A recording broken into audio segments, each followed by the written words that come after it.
Looking for the right answers to hard and sometimes confusing global events? Look no further. SSM's team brings unique perspectives from across the globe. Our in-depth independent reporting is to make you better understand the world as we evolve. In a world where news flies around every minute, you need the ability to relate and connect with what matters and stay up to date.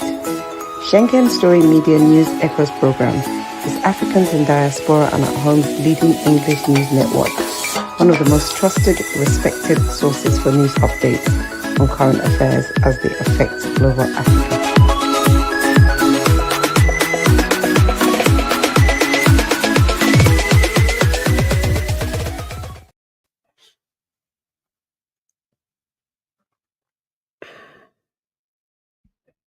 Around the world, good day, viewers around the world. We're back. We're here on our Friday International Update.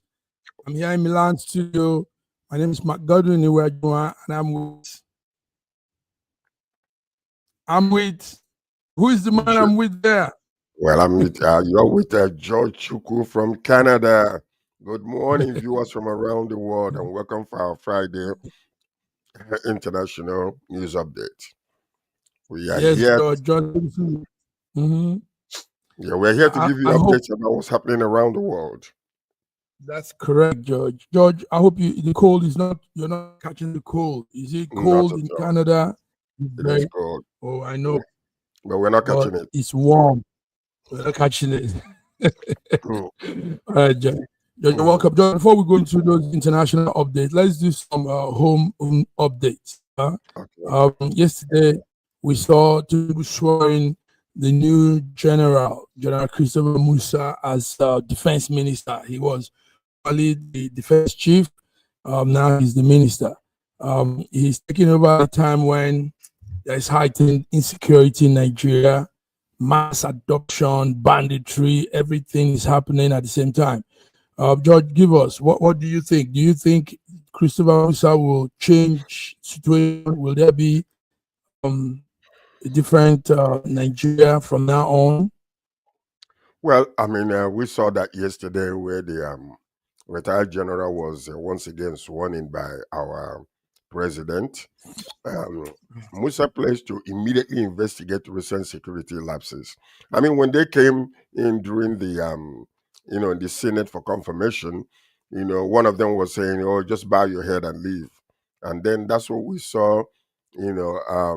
The Senate president, immediately showcase the terror that Trump has brought upon each one of them. So he decided to make a statement that no, that should not happen. The world at large, Trump and America and Nigerians need to hear from him. If you want to swear him in, you have to at least talk with him and hear his voice. So Musa in that place to immediately investigate the recent security lapses, including the troop withdrawal in Kebbi State before the schoolgirls, abduction and the killing of a senior military commander in Bonu. So these are things that are troubling our nation, which he swore that he was going to do. And the appointment comes after the resignation of the former defense minister, Mohammed Badoro, on health grounds, with expectations high that Musa would strengthen security collaborations and fast-track reforms nationwide. So that's what we saw yesterday. It's a welcome news. The man is quite different.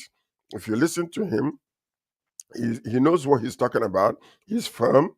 The only problem is don't become complicit with what was going on. If you know what you want to do it without fear, without any type of timidity.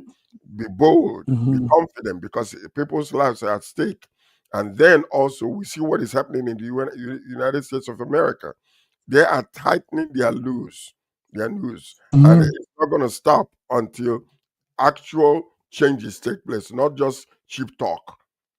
It is going to take place, or it will continue to happen. So they're not playing anymore. And you see how fast immediately Senate, approved him, instantly. The president moved forward immediately to swear him in, which is something that I know that is really happening. And then I'm appreciating, the speed. by which this man was sworn in to get started immediately, no wasting of time. So Nigeria means business. Nigeria Thank you, means George. Yes, you said this so well. George, let's also look at some other things around this Musa. He's from Sokoto State. Sokoto is one of the core northern part of Nigeria, and that's where he comes from. But interestingly, he's a Christian. He was sworn in with the Bible. He took the oath with the Bible, and that signifies something different.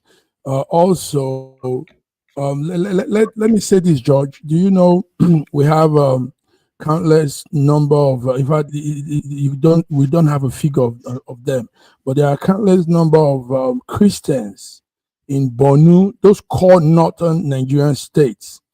We have numbers of Christians there, and people don't even know this. There are Christians that have that are Orthodox in nature. There are Christians that are Anglican in nature, but they are all over that core north of Nigeria, and they are in numbers. So that's why when we say there's genocide against them, some people think because it is the north, it's only Muslims and Hausas that are there. They don't know that there are unlimited number of these various group of people. So interestingly, that's where Musa comes from. So George, will he be like a vendetta? Like, I mean, Boko Haram has been doing all this. Now I have to get there. I don't think. I think this man is going to do his job. And let me tell you something.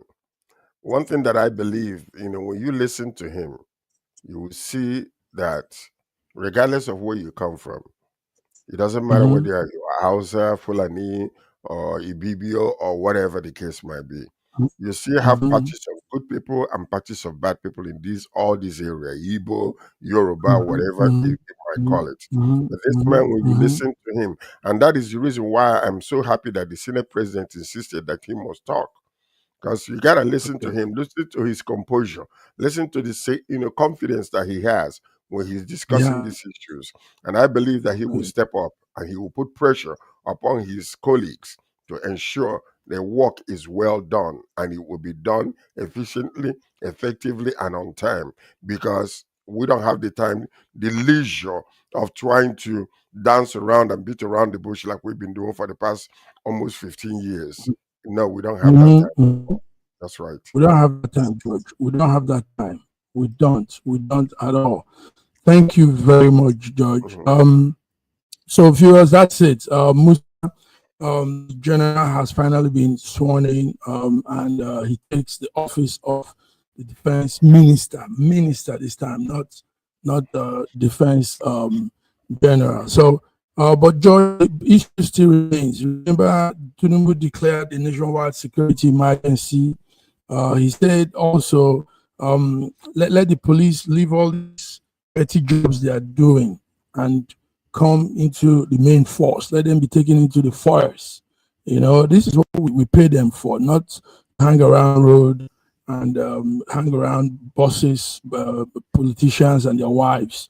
George, so maybe Musa will be enforcing those rules.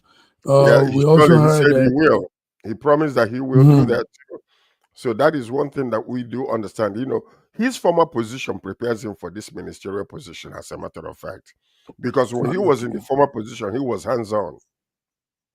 So that actually prepares him for this particular position. And you're going to see the hand of the Lord walking through this man. Because the Lord is not slack concerning his promises. One thing, the cry and the blood of the people that have been massacred in the past few years, that blood is crying out from the throne of God. We need to stop what is going on. We cannot allow this, Islamic terrorists to continue to, change the conversation in Nigeria. No, a nation is a nation and is a sovereign nation. And regardless of whether we like it or not, there are criminals and they need to be dealt with. And as a matter of fact, the next thing they need to do is to make sure that any one of them that is captured will face firing squad. That would deter them from this nonsense they are doing. So let them go and find 7 virgins after they are killed, because they'll be massacring people. Look at it. You don't do that. Come to a nation and terrorize the whole entire nation and want to call it tribal clashes, banditry. No, it's terrorism to the core. And if Nigeria is serious, they will go forward and ensure that every single one of these individuals will be taken care of. Because a lot of them, they don't have anything else to do. It is attractive to them to go into the bushes and come and kidnap young underage girls and rape them in the bushes. Now, George, the sad part of this whole thing is that some Nigerians don't want to face this reality. We have the APC people that think that we're just trying to demerit Nigeria, demarket Nigeria. And the more we all talk about it, expose this whole thing, be factual about it, better for us, and the best way to solve it. I was in a conversation yesterday, we got heated up, and based on what you are saying, based on what you are saying, anybody that is complicit and is known that they're complicit, they are sympathizers of the terrorists, ought to be charged, whether we like it or not. They ought to be charged. Any sympathizer of these people that are committing all kinds of heinous crimes, kidnapping, killing, terrorism, rape, stealing, all those things, all of them, any sympathizer of these people ought to be arrested and charged and must face the same charges as those people. And that's exactly it. So let everybody close their mouth. If you are not in for what the nation is going after, shut your mouth. Don't say a word, because if you come out to say, all these sympathizers ought to be picked up. And that's exactly what will stop this nonsense.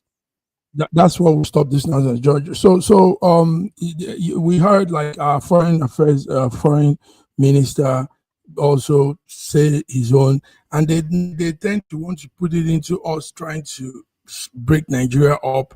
They tend to they look at it from a different angle. But let's put it straight up. Let's put it here in this network.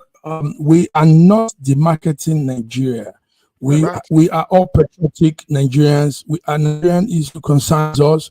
We want a better Nigeria. We want a great Nigeria like every other country. Now, yes, we say there is banditry in most parts of the world, there's terrorism, but we shouldn't. Why do you put yourself into something that is negative? Why not compare yourself with good things? So we can avoid this. Nigeria is blessed. We have all the minerals. We have everything, intelligence, all it takes. So why do we want to compare ourselves with countries that are doing not too good? And we say, yeah, people are also doing terrorism in Iraq, Iran. No. This is Nigeria. That's a primitive thinking. That's primitive. Yeah, that's what they say, George. That's what they are saying anymore. It doesn't matter what they say. It's condemnable, and anybody that says that is supposed to be condemned, picked up, and charged, because they are complicit to everything. Every single child that has been killed, every single man that has been killed, every blood that has been shed because of this. Anybody that is supporting these people openly ought to be picked up and charged, because that blood is on their head too. It's on their head too. Just move on now. Thank you. Viewers, you are tuned into Friday edition of SSM International Updates.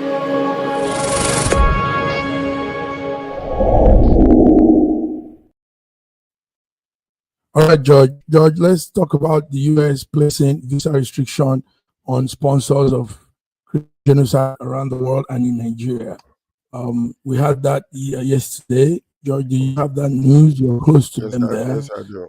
They said they introduced visa ban for individuals, families, sponsoring and Christian violence in Nigeria under the new religious freedom sanction policy. Tell us, George. United States has announced a new visa restriction sanctions on individuals linked. So what we're talking about, these people that are complicit, that are mouthing off. So they ought to be also careful, linked to the attacks against Christians in Nigeria, targeting not just, perpetrators, but also who sponsor or actively support violence. So this is exactly where you see what is going to happen right now. Affect those sympathizers. According to the U.S. State Department, the measure will affect radical Islamist groups, Fulani militias, and other violent actors using U.S. immigration law to block them, even their immediate families, from entering United States of America. And I'm saying go further and discover if any one of them have family members that are there, deport them back, send them back. Okay. It doesn't matter. Let Former me go U.S. and President face. Donald Trump, former U.S. Our President Donald Trump, reignited the debate by calling Nigeria a country of particular concern. We saw that a few weeks ago, insisting that Christians are being massacred and urging that an investigation,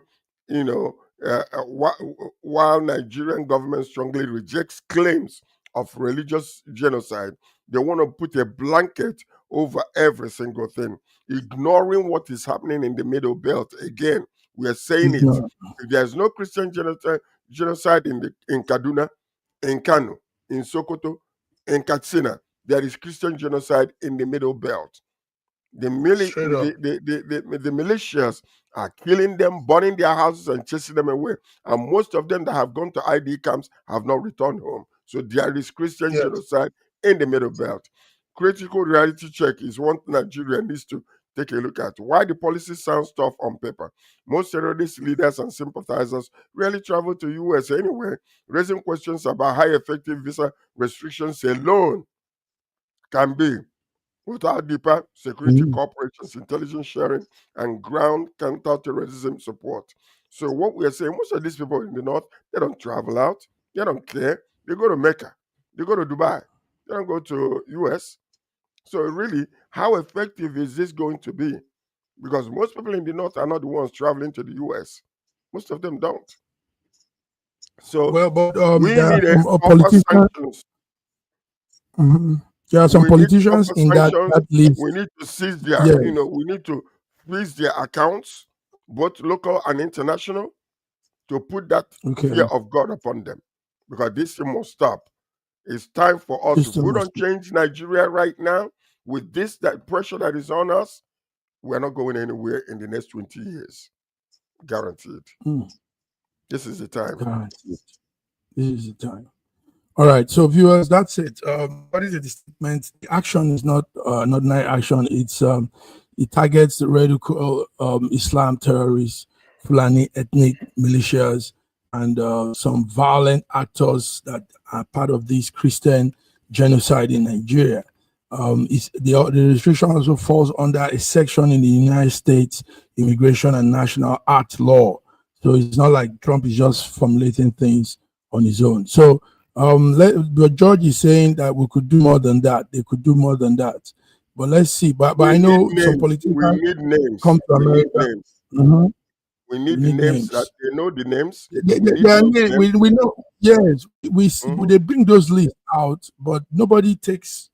I mean, we don't know follow up to those lists when we see them.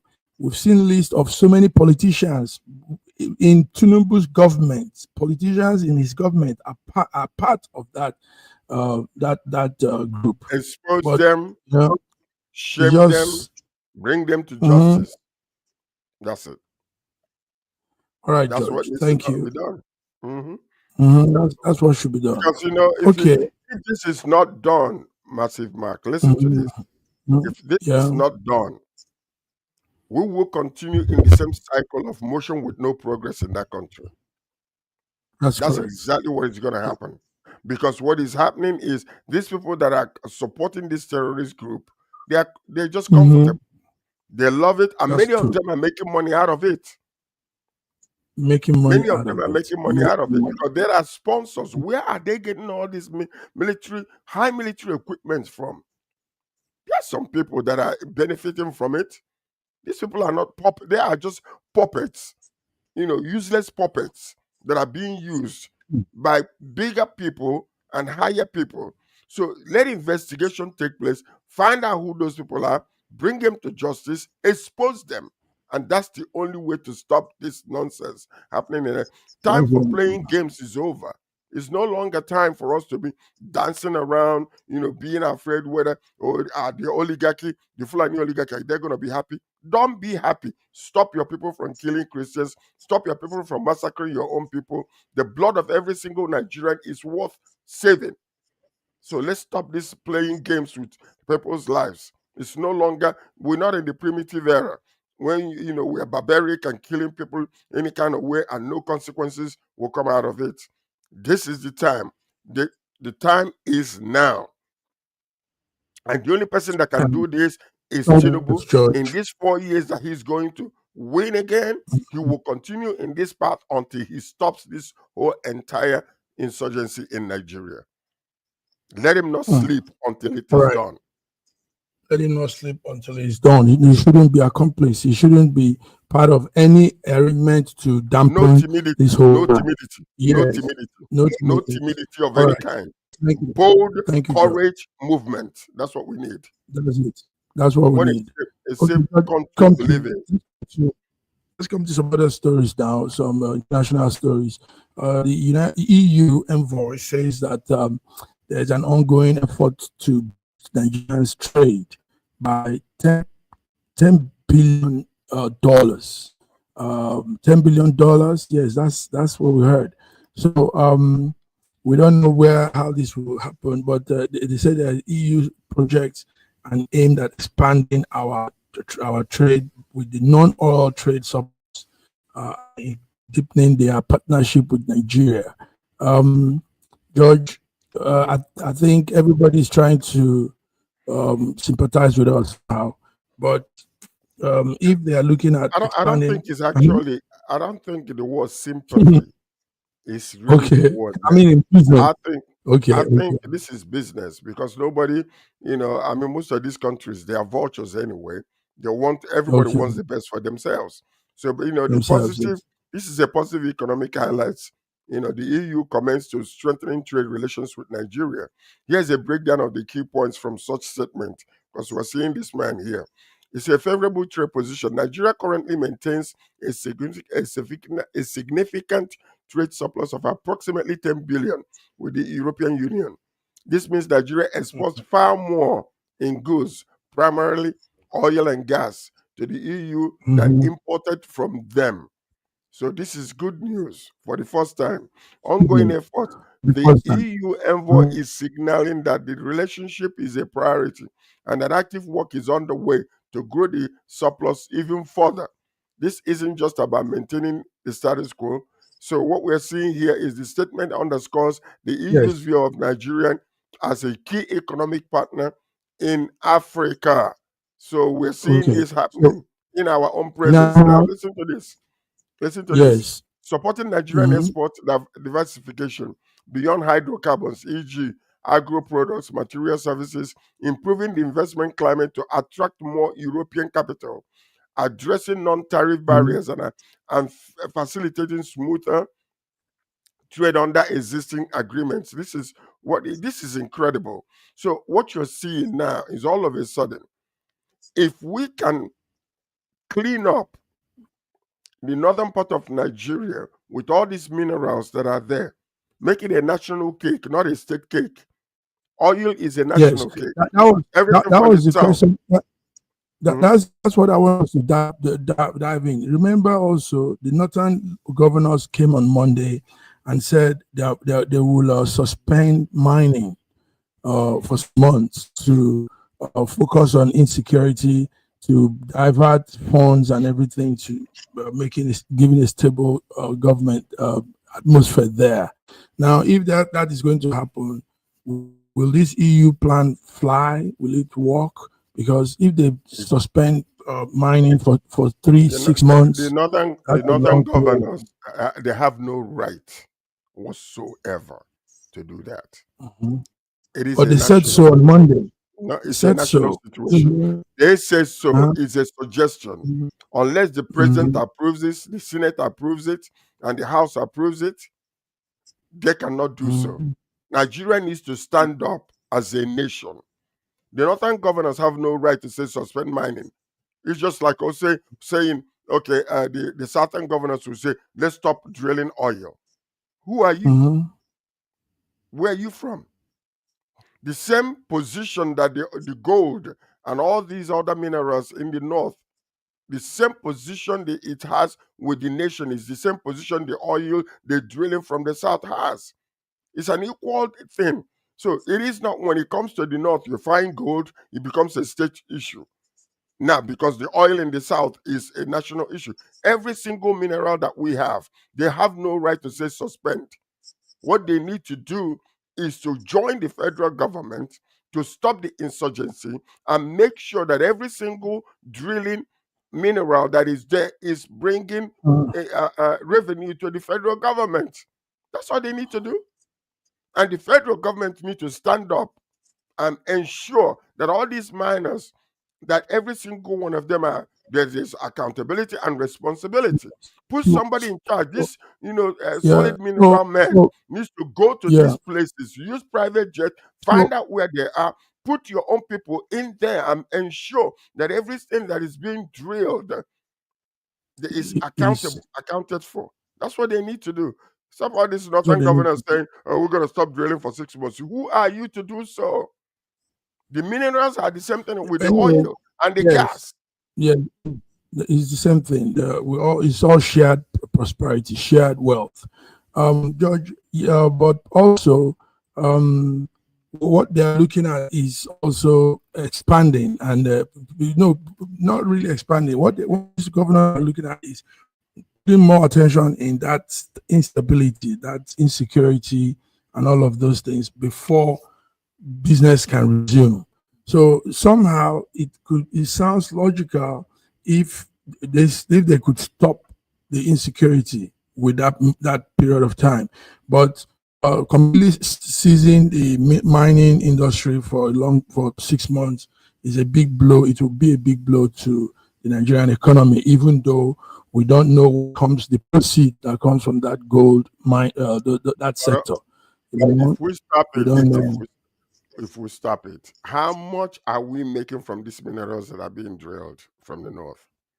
Okay, like the EU now says they'll be putting in $10 billion. That's a lot of money.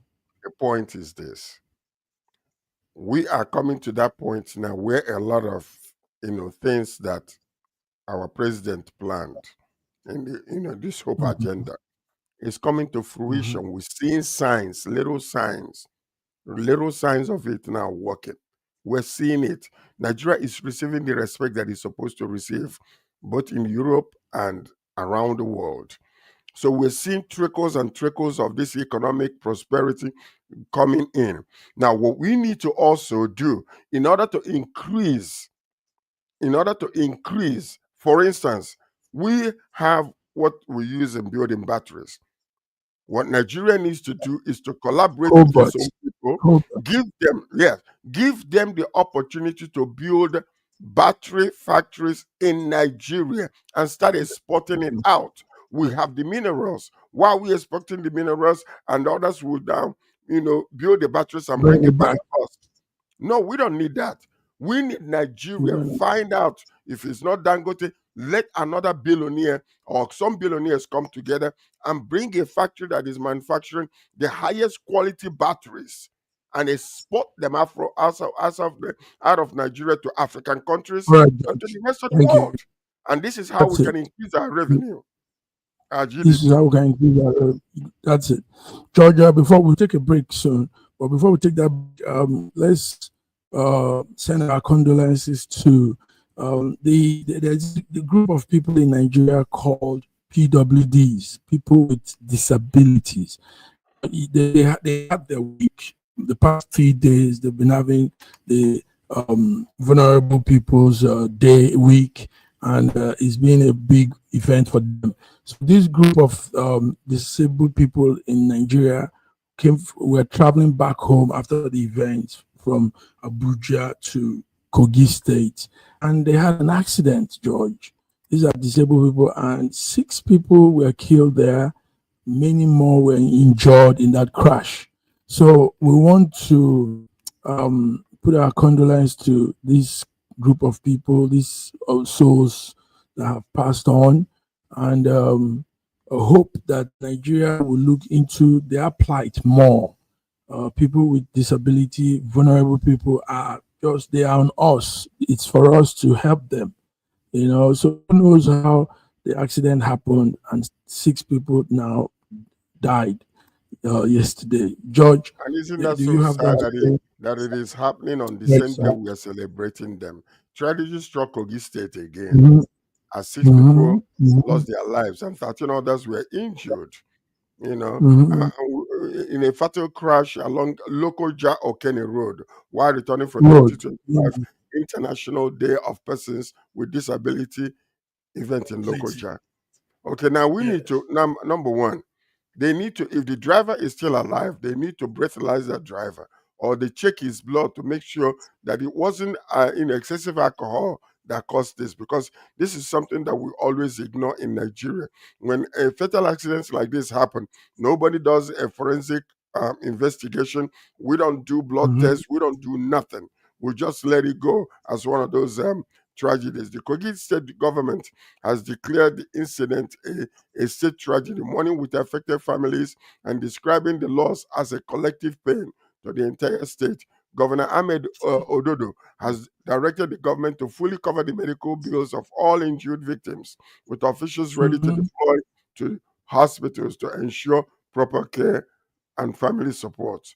So this is it. We send from SSM, we just send our condolences to the families that are involved. May the Lord strengthen you all, continue to, provide the necessary things that you guys need, at this time, both internal strength and also the loss that you guys encountered. It is sad, such a sad news. Thank you. All right. Yes, sad news. Thank you, George. Thank you for that. Let's a small break, viewers. You're tuned to SSM Friday International Updates. We'll be back. Thank you for that small talk. Here are 3 things that I absolutely loved about Nigeria. Number 1, I fit in. I fit in. Melanin, caramel, chocolate, mocha, whatever you may call it, I fit in, baby. I felt at home. I didn't feel out of place. I didn't feel like anybody was staring at me. Nobody was looking at me strange when I walked around in the stores. I mean, everybody was minding their own business. Number 2, the people. I mean, Nigerians are a vibe.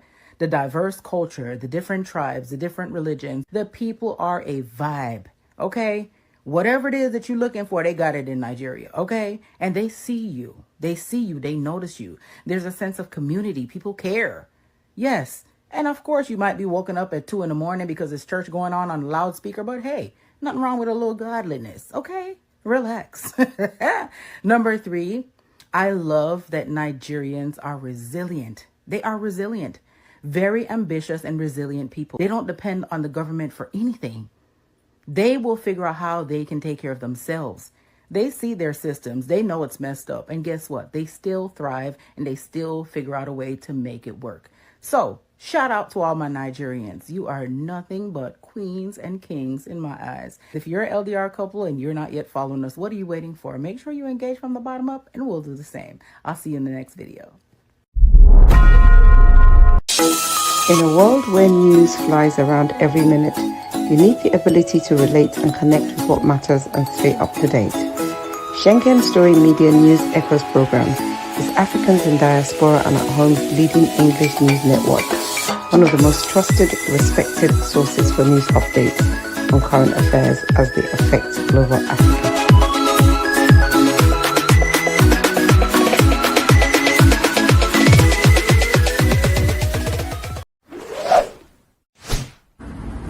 A year ago, I wrote a book titled The Final Solution, and I was trying to say to the rest of the world that there are challenges ahead.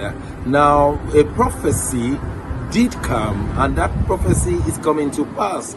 But I'm telling you, the final solution has been found many years ago in the Bible, because the Bible simply says righteousness exalts a nation and sin is a reproach to the people.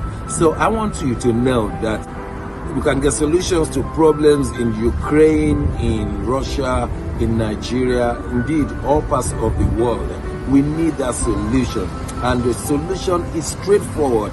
Please get a copy of my book. It's the Final Solution by Bishop Segun Johnson, and you can find it in Kindle, in Amazon. Just type Bishop Segun Johnson, The Final Solution. It's very, very small book you can read within 2 hours, but it contains the final solution. Do get a copy. Not getting it is doing disservice to humanity. Don't forget The Final Solution.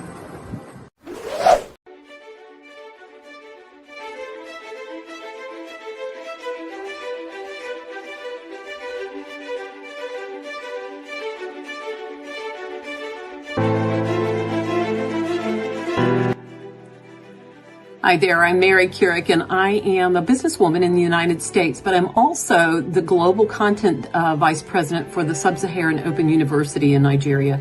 I could not be prouder to work with Dr. Osita Anamika and his team on helping to create not just entrepreneurs and skill-based talent that will get out into the workforce and make a living for themselves, but also young leaders. And to that end, with this integrity-rich university environment that's accredited now, and it's just an amazing opportunity for anyone there of any age to jump on board and learn, we want to let you know about a new offering that we have. We have a global governance and diplomacy course now provided by a whole team of people that crosses several countries to put together these resources and lots of great information for those of you who might be on the path toward public service and diplomatic service, NGO leadership, that sort of thing. We hope that you will walk through this open door and enjoy.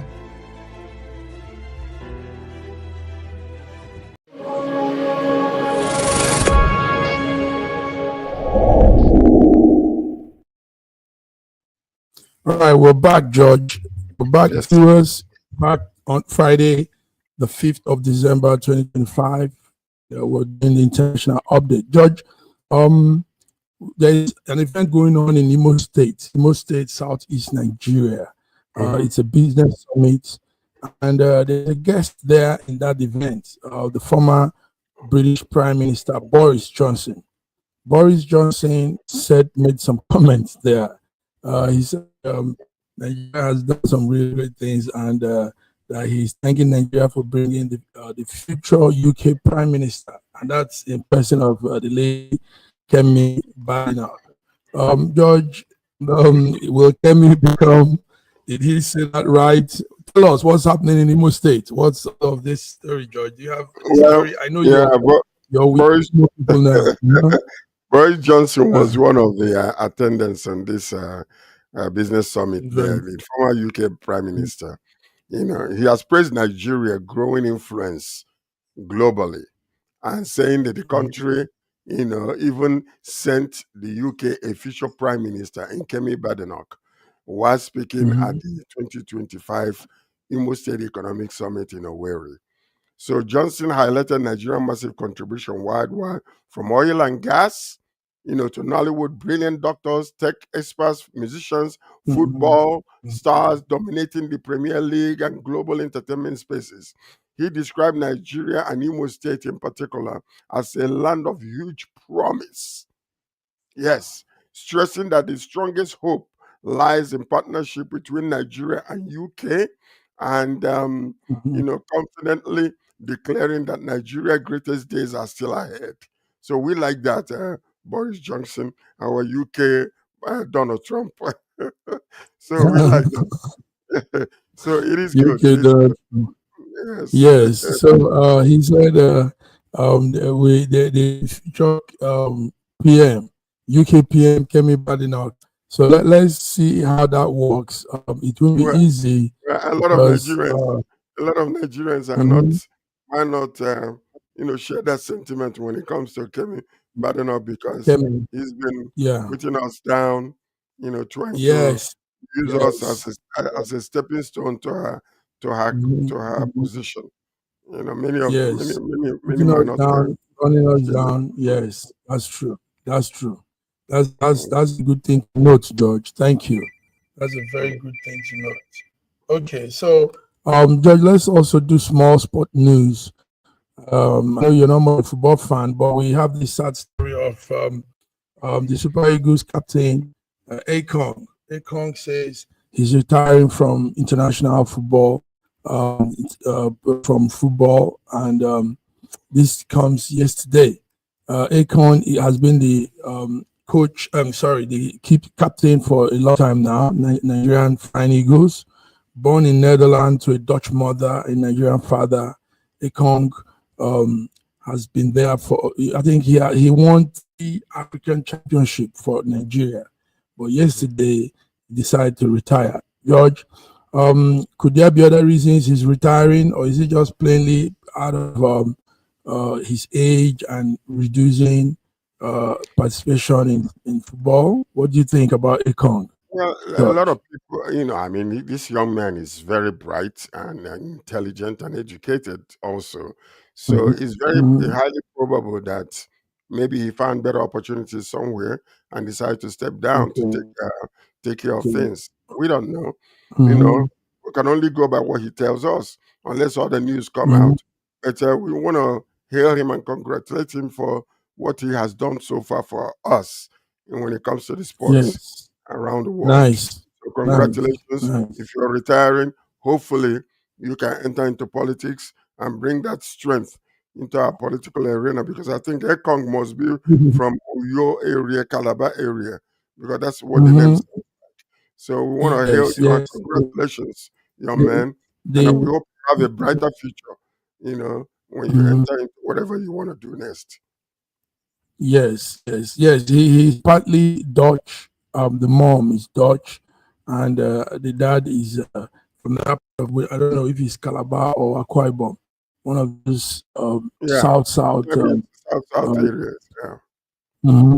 So that's it, viewers. Akon retires from football. Nigerian captain, Super Eagles captain, says bye-bye to playing for the national team. He did so well. 3 championships is a kudos to his flowers. Okay. He's living pretty. Yeah, he's living pretty. Yes. All right, George. As we picked our own ambassadors, also some countries are sending their own ambassadors, and they are coming with letter of credence. The letter of credence typifies that diplomatic tie between the two countries. So that means that they are coming from the head of state of their various countries have sent them, and they are bringing those letters of credence.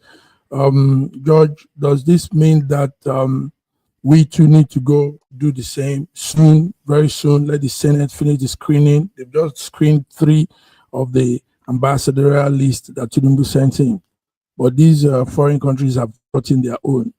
What do you say? Are we dragging on all of this? It's taking too long.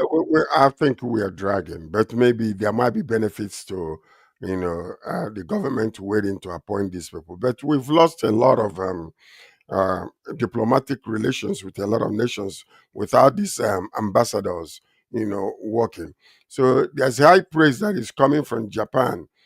Japan's new ambassador, Mr. Suzuki Hideo, expressed profound admiration for Nigerian leadership, specifically highlighting the country's bold economic reforms and and intensified security strategies that is actually coming up right now.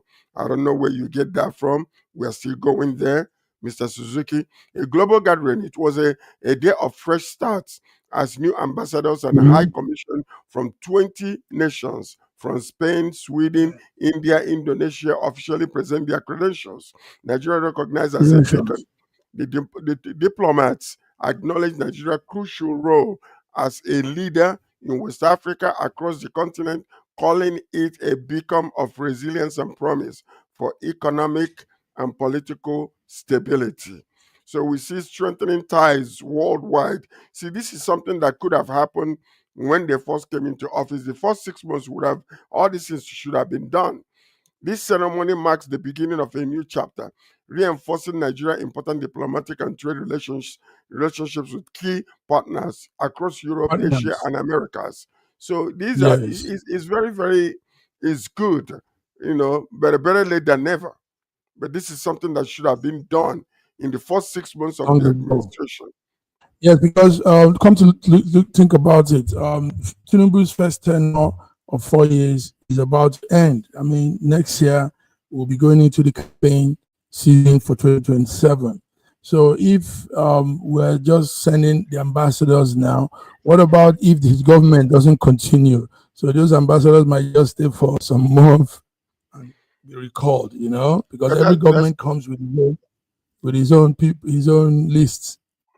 You know, but while we're at it, Mhm. we need to restructure our ambassadorial position around the world, or the High Commission's office, because many of these offices that are around the world, sometimes they don't get paid for several months. That should never ever happen. And many times you hear them complaining about the unpaid salaries. You hear them complaining they don't have enough funds to do things. Most of them are living in apartments. That is not supposed to be. We should never, ever allow any High Commission's office or an ambassador from Nigeria to be living in a despicable manner that most of them are living. It is not acceptable. We should not be allowing our passport to run out, the booklets to run out. Some of these things are things we need to, take care of. A while ago, there was a fraud that took place whereby one of the employees in the ambassadorial office, will go and then they will be printing false passports. They will be printing it themselves and making money simply because they were not getting paid. And this caused a lot of problems for Nigerians that went to Dubai. They found out that there was some security things that were supposed to be there. It wasn't. But it was from the High Commission's office in Toronto, in Canada. So let's make sure that while we are sending these people out there, we are equipping them with the funds that they need to run a smooth operation and to represent us well internationally. It is not good for ambassadors to be living without money, not living, the way they're supposed to live compared to other nations. George, you see, viewers, this is what we do here: bring issues that nobody will probably talk about, bring it to light. Now we're talking about the Nigerian ambassadorial arrangement and the embassies all around the world. George, the same problem you're having in Canada and North America is what happens also in Europe. It's worse in Europe. But they will bring one person that will come and make things look like there are no problems. The person will talk sweet talks and go. But the problem is the embassy staff, the Nigerian ambassadorial houses, offices, and all of these missions all around the world are not arranged. It's fragmented, it's scattered. So it gives room for those officials to extort money from Nigerian citizens abroad. They come up with all kinds of attention. They come up with all kinds of gimmicks in order to get money. And these things sometimes... That's what I'm saying. Yeah, we call US, it's not happening in US, it's happening in this place, and it's not universal. Another thing that they need to do is to make sure that there is collaboration with all the ambassadorial offices around the world, Nigerian ambassadorial offices, because something happened in Dubai and we were trying to help somebody in Dubai who was arrested because of fake passport that was given through the High Commission's office here in Canada. Okay. Do you know that the Canadian ambassador had no direct relationship or connection with the ambassador of Nigeria in Dubai? That we have to individually be the middle person to relay information. There you go. That is unacceptable in 2025. Yeah. This happened a few years ago. I hope it's not happening right now. This is something that we need to make sure that every ambassadorial office in around the world in Nigeria, that they are collaborating. That you can so that's why, George, when we talk about putting the right people, it's always this kind of square peg in a round hole. Bringing people that are not noble, characters that are strange characters, Nigerian personalities that have strange characters, and they will make them ambassadors they'll go there and fumble. They'll go there and do the wrong thing because it's almost like so this situation that we're talking about, putting somebody like Reno Omokri as an ambassador. Are you kidding me? Who does that? I mean, what is going on in this country that we are living in? You're gonna bring Reno Omokri, an ardent liar that has been disgraced around the world, to be an ambassador of what? Come on, a political prostitute for that sake? No, that's unacceptable. We need to make sure you have even more worse characters. No, listen. We need to check ourselves and ensure that we're going to send men of character and integrity around the world to represent us. Because these people that has been maligned around the world have made themselves bastardize themselves around the world. You're going to honor them and make them ambassador? Come on, Nigeria. What are we doing? Let's wake up. No, they gotta be. They must be vetted through the Senate and through the House. But in vetting them, well, Nigerians, the Senate these queer characters. They don't do much. Yeah, they are going to put them, pass them through. It's all sham. It's just how it is, George. It's crazy, but one day things will change for good. George, I think we've done. Let me say this before we go. We've come to the end of the show for today. But George, the disability thing that we were discussing about, my party, ADC, African Democratic Party, tomorrow will be having an event online with the disabled, some numbers of disabled people. So what we're doing is bringing awareness to Nigerians and into politics too. So tomorrow you want to come to our event, ADC, Rubbing Minds with Disabled, PWDs, they call them in Nigeria. So that's an event that should be noted. George, tell us, what's your last word for today? Let's go. Well, my last word for today is one Nigeria. And may Almighty God bless our president, his family, and all the leaders in our country. And then to open up every corruption that is happening in that country and eradicate it permanently. And to save the lives of people from insurgencies. And I also pray for my country, Canada, and the US, that because these governments are influential around the world, that God will continue to guide them with wisdom. And then they give them strength and longevity in their, that they may be able to, serve the people with integrity and with honor. That's my prayer, my last word. Thank you so much, George. Viewers, this is it. We've come to the end of a beautiful week. And George and I have been here from Toronto, Canada, me in Milan, Italy. So we want to wish you a wonderful weekend. It's Christmas season, it's December, it's love season, it's special season, family season. So go out there and have the best of your moments with your families and friends. So until we come again next week we'll start with Between the Lines on Monday and follow through the other events. Have a great day, George. Thank you. Have a good day. Right. Arrivederci. Arrivederci. Arrivederci.